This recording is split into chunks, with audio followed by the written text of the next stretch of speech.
You know, sometimes you can stumble on a game that you are falling in love with. It's just this feeling that you want to spend your time in that world. No Rest for the Wicked became this kind of game for me, and I think people underestimate how big of a deal it will be when it will come out.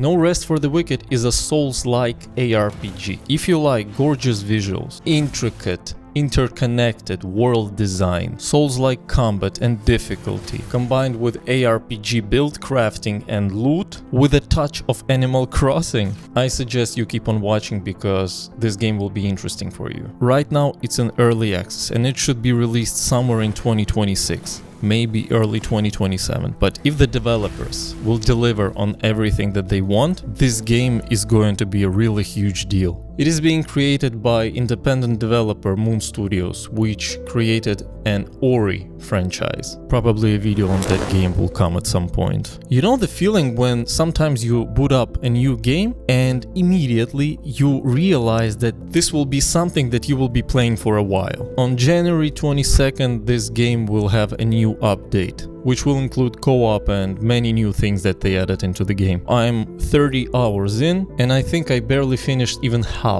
of the campaign. But right now, the campaign, it's like 1/3 of the whole game. And plus there is also a separate roguelike game inside of the game, and there is also an end game, which will probably be completely changed by the time the full release will happen. And just a couple of days ago, Early Access reached 1 million sold copies. So let me talk more about this game and why I think this can potentially be one of the best games in its genre. Now let me start with the first point, how beautiful it looks. It doesn't try to be realistic, but it has such a great art style. It has a very unusual character design with like long hands and very narrow heads. And maybe it can look funny in a character creation, but then when you start playing a game, it's a choice that kind of works. You know, there are not so many games that have not realistic art style, but at the same time, the graphics and the fidelity looks so crisp and so beautiful. Now, yeah, I'm playing this game on a 4K OLED screen with HDR. That's why probably it adds even more, but every frame is like a painting. The locations, the lighting, and especially the effects during battle. All the elemental damage, fire, lightning, freeze.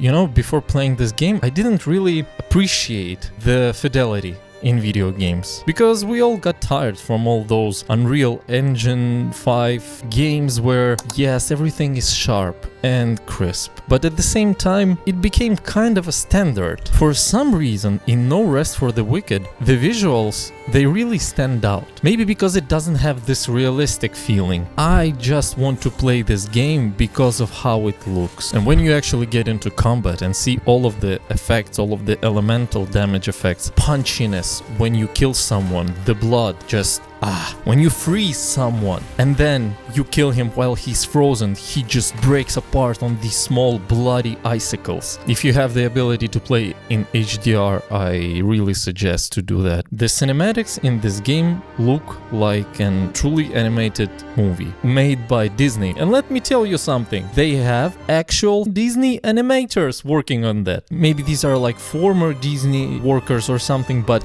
from one of the interviews I heard from the CEO of the company, the animators that are doing the cinematics were working on Disney, or are working, I don't know. You would not expect this kind of quality of cinematics in an independent game. AAA studios, they are not even close to this kind of cutscenes. The facial expressions on the characters, the eye movement, it's not something that you see really often in video games. But this game, of course, is not just about the visuals and the graphics, although I was already stunned when I just saw how it looks. These developers decided to combine the genres, to go from beautiful Metroidvanias right into combining Souls-like and ARPG. The top-down camera works pretty well. You know, I really like it because this is something that makes this game different, especially different from other Souls-likes. Basically, you have the Souls-like combat, and at the same time the build variety, all the stats, all the armor variety. It's more like an ARPG. And you know what I did not expect at all? You have a lot of different classes of weapons. One-handed mace, two-handed mace, one-handed axe, swords and everything, and bows even in the new update. I thought that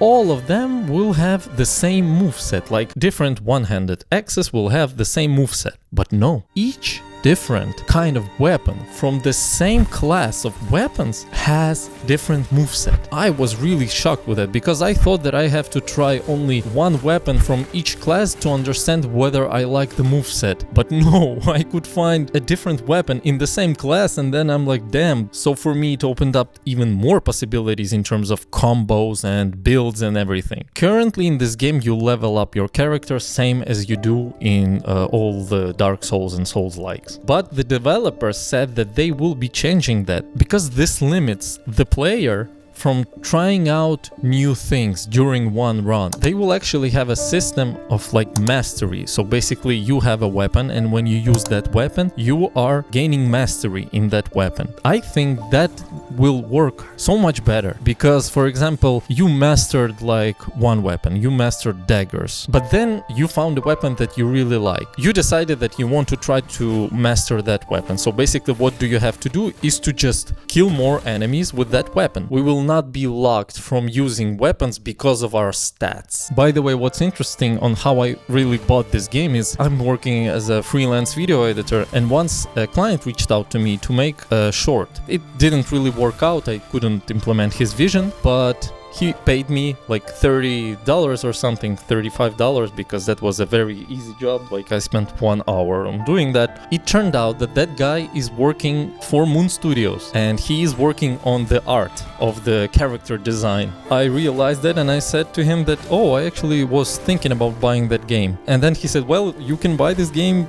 exactly for the price that I made the short. So basically I bought this game for one short for a guy who was working on Moon Studios.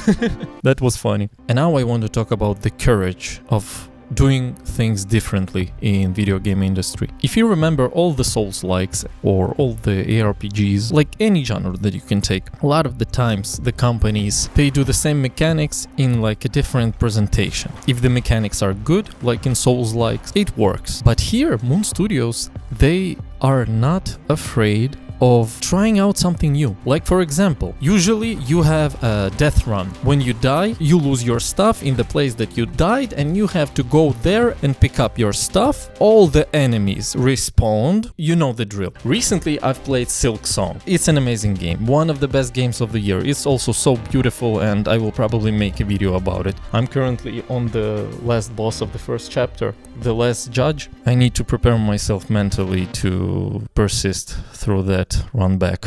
Now in this game, it doesn't work that way. It honestly feels so refreshing when you kill the enemies in the area and you died. You have to go back to that area to proceed further and the area is already cleared and you don't have to pick anything up. You can just go to a different location. And honestly, it felt so good when I realized that, and it doesn't feel boring because, oh, I killed all the enemies and the area is empty right now. No, it actually feels rewarding because you cleared the area and now you can like feel it. In No Rest for the Wicked, all the locations are handcrafted. Because of that, they look so different from each other and they look so great. Now you can think that because these are the same areas, eventually they will get boring. That can be true to some degree, but at the same time, the enemies are changing. The further you go into the game, the enemies will be changing, their levels will be changing. The amount of secrets, shortcuts, of closed doors in each area, it's just insane. You can see a location, you can see a shortcut, but you cannot get there yet. And then eventually, when you find it, it's like, boom, it's connected. Some location, God knows where, and you don't even remember how you got there, and now you open the shortcut to the first location. It's the same as in Dark Souls 1 when you go through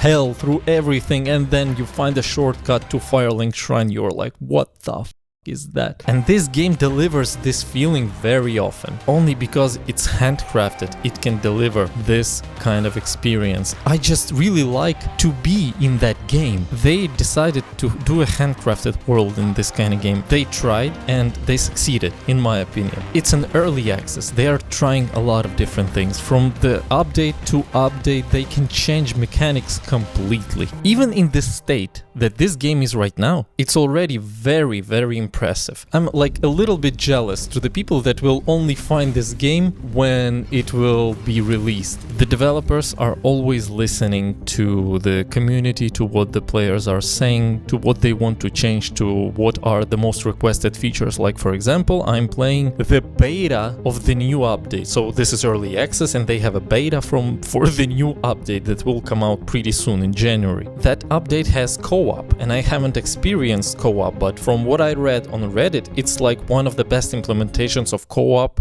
that they have seen. You basically have a shared realm, and each one of your group can access that realm at any point and, for example, do some stuff, do some quests, grind some resources. You have shared houses, you have shared loot, and there is a friendly fire, so the combat has to be really tactical. If someone, for example, is a bow user and someone is going melee, you have to really communicate to figure that all out. And that's because people requested co-op, so now they are delivering on it. And you don't have to have a host of the realm. It's hosted on the developer side. The realm is created and everyone can come in at the same time or differently. Someone can leave it and someone can join it, and it's pretty cool. The developers, they specifically mentioned that they don't want it to be like in Souls, like in Elden Ring, where you just connect to someone, kill a boss, and then you go back to your world. But they decided to develop something differently, and especially with the aspect that you have to build your town, and there will be more towns probably that you can buy houses in. The ARPG Souls-like co-op experience in this game will be one of the best in the industry. Maybe it will be one of the best right now when the new update will drop. So yeah, I think when this game will come out, it will be a very huge thing. If it will come out this year, I don't think it will become a game of the year, because the GTA 6 should come out this year probably. If you really want to try this out, try it right now. Support the developers and you will enjoy this game. But if you really want to experience this game like once, you maybe will have to wait for the actual release, for the version 1.0. But honestly, I wouldn't be able to wait because this game is just too good. Even in this current state when it's like 30% of the game, as the developers said. And I just wanted to mention some negative stuff that I didn't really enjoy. Crafting is pretty convoluted. When you craft something, you see a stat on a weapon or on armor, and you don't know if that stat is actually good. You don't understand if 10% damage reduction is actually a maximum and that item is very valuable, or later there will be an item with 20% damage reduction. You don't know that. You don't know when the item is good or valuable. You have to look it up on the internet. I think that that's not good when you have to leave the game to look up some information about the stats. And because of that, I never actually felt this feeling that you get from Path of Exile when you have a divine orb dropped or when you find some amazing loot, because I don't know anything. I don't know if that loot is good or not. I don't understand, except when it's legendary, but there are not so many legendaries in the game. The other thing right now is how you level up. The problem is that you level up and then you want to try out new weapon and you cannot. The game has so many weapons. It's like one one of the best parts of the game, and you cannot fully experience it during a walkthrough. But the devs said that they will resolve this problem, so we just have to wait. And honestly, the best parts of this game, they come from the Souls-like experience at this moment. It's the narrative, actually, and the narrative is very good. The boss design, whew, that's just, yeah, they look so freaking ugly and disgusting and gory. Exactly how people like it. If you haven't tried No Rest for the Wicked, I really suggest you do. Or if you don't want to try during early access, add it to your wish list and wait for the 1.0 release. Because these are the games that are moving this industry to the place of innovation, to the place of where independent developers are succeeding, not because they are copying formulas, but because they are innovative, because they are creative, and because they are making something with love and with passion. I think my channel became a glazing channel of some games that I like, but I'm just trying to tell you about the games that I enjoy, and I hope you will enjoy them too. If you found this video just a little bit helpful or entertaining, leave a like, and thank you.